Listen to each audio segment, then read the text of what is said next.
Remote First Nations communities face economic, social, and environmental challenges that threaten their future sustainability. One avenue to enhance sustainability and improve quality of life is to reduce or eliminate dependency on diesel-generated electrical power.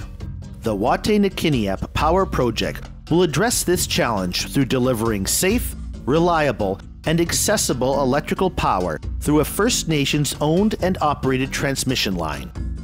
Grid connection will bring First Nation communities and their residents the same level of power service enjoyed by the rest of Ontario. Electricity is an essential service that is critical for the delivery of healthcare, education, nutrition, economic development, and the basic necessities of life. Because we are dependent on it so much now, it affects our food, it affects our health,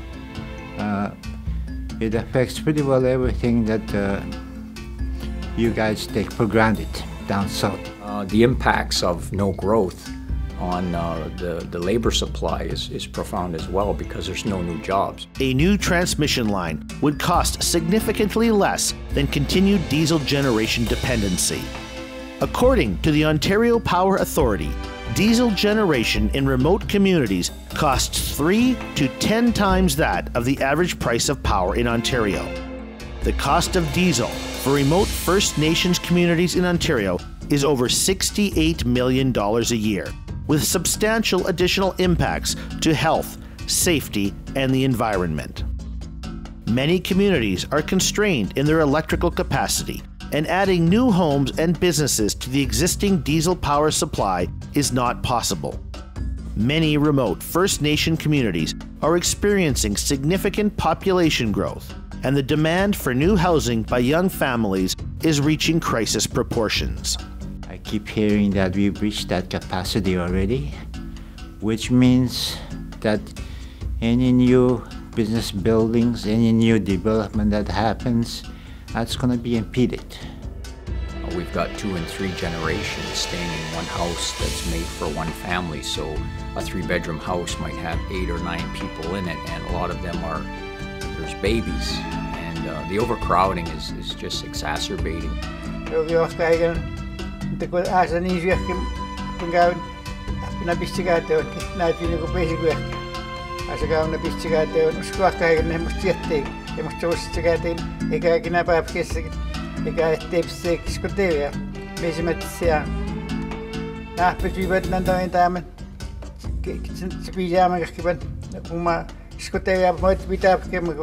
Remote communities in northwestern Ontario regularly experience power brownouts or blackouts, and outages that can range from a few hours to a week. Schools are closed, community services cease to operate, and the community struggles to meet its basic needs. During the winter months, when temperatures can drop below -40 degrees Celsius, these outages can be life-threatening. We are in the process of trying to get backup generators, especially for the clinic, because if the power goes off there and there's patients in there, then it'll have a real effect on the patient as well as the care they're going to be getting. It's pretty hard. When the power goes off, sometimes it goes off for like a few days, and it's hard for the store is closed. But luckily, the store owner, North Spirit, has a backup system that she runs, so which is makes it easy for people. But it's hard on the other people when they have to cook and stuff. The environment is also at risk with diesel generation. According to Hydro One, approximately 2/3 of diesel fuel is supplied to remote communities by tanker aircraft, and the remainder is trucked in over winter ice roads. Risk of accidental spills, leaks during fuel transfer, or by leaks from faulty or old storage tanks are significant environmental risks. 1 spilt liter of diesel fuel has the potential to contaminate up to 1 million liters of clean drinking water. Even if you clean up the ground, the cleanup is never absolute. Ja, when you can get to you get in a track when you can get to my girl. Kakane kun on get to mad soon. He was a scare awiasissakaya awiasissakaya maamatnanimaakakko skawen akiup mitehuakaapatakakkatien kaasiksek anentuutaakkuats wat aninentuutaakkuats maupmaatsunoikoinokawiasissak unsen suunaatsuakna nantake unsakikskanaawana unsakikskanaawana hiwen ima uteanua ima upmaatsunua egoppannanda ansnok eamoatnenonawiasissan ansappaneska kuangninaunt. Along with the environmental impacts, there is the quality of life issues associated with diesel generating stations.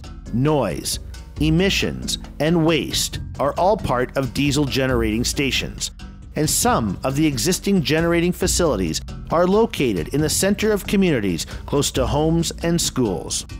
The Watay Nikiniat Power Initiative endeavors to serve the people living in remote First Nations communities, including small business and even major mining companies in the resource-rich landscape of northwestern Ontario.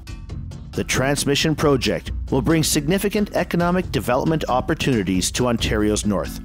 Watay Nikiniap's goal is to maximize business and employment opportunities for First Nations communities. Connecting remote First Nations communities is a hugely complex challenge, but one that is worth pursuing. There has never been a better time to finally bring a clean, modern, and reliable electricity system to the rest of Ontario. The Watay Nikiniat Power Project, that has been formed by 18 First Nations in partnership with industry and government, is unprecedented. The mandate and support by the First Nation communities is premised on ownership. Indigenous peoples owning a major infrastructure such as the Watay Nikiniat Power Project is a catalyst to control our people's destiny and secure opportunities for those yet to come. The time is right to bring the light to all of Ontario's families, both near and far.